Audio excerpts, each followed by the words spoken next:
आदिवासी इलाका में शिक्षा व्यवस्था को दुरुस्त करना होगा। और बंगाल आदिवासी स्टूडेंट एसोसिएशन की ओर से 3 ठो बड़का सरकारी दफ्तर में विशेष मुद्दा मन के लेके ज्ञापन पत्र सौंपल गेल। पहला जलपाईगुड़ी जिला कलेक्टर द्वारा माननीय मुख्यमंत्री ममता बनर्जी के ज्ञापन पत्र सौंपल गेल, जेकर में मुख्य रूप से आदिवासी बहुल क्षेत्र में जितना भी सरकारी और गैर सरकारी प्राइमरी स्कूल है उनके अंग्रेजी माध्यम में परिणित करे कर मांग कर अपील, शिक्षा पद्धति में नयापन लाने कर लागे स्मार्ट और डिजिटल कक्षा कर मांग। दूसरा विभिन्न मुद्दा के लेके जलपाईगुड़ी डिस्ट्रिक्ट मजिस्ट्रेट के ज्ञापन पत्र देवल गेलक, जेकर में विशेष रूप से रात भर चले वाला अलगेस्टर प्रोग्राम के बंद करे कर मांग, चाय बागान क्षेत्र में कम्युनिटी टॉयलेट और free sanitary pad wedding machine कर स्थापना कर मांग, आवेक वाला आदिवासी समुदाय मन कर विशेष कर्म पूजा कर लागिन सरकारी अनुदान कर मांग।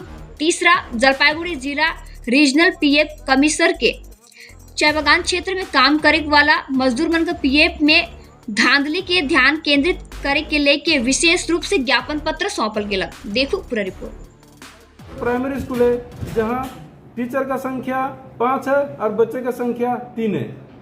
उसके बाद में प्राइमरी स्कूल जो है जहां बंगला पढ़ाई होता है या हिंदी पढ़ाई होता है, वही स्कूल में केवल वहां बच्चे को अंडा दिया जाता है, डिम दिया जाता है, मिड डे मील दिया जाता है और पढ़ाई इक्वल टू 0, वहाँ पढ़ाई के नाम में कुछ भी नहीं होता है। तो इस तरह से बहुत सारा समस्या है एजुकेशन को लेके।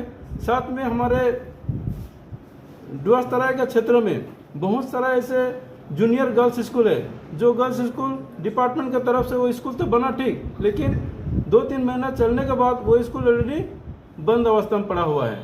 तो हम लोग डेपुटेशन में वो भी चीज़ को क्लियर किए हैं कि वो स्कूल को जल्द से जल्द खोलना होगा और उसको भी इंग्लिश मीडियम में कन्वर्ट करना होगा। आज जो डेपुटेशन दिए खासकर किसको भेजे हैं?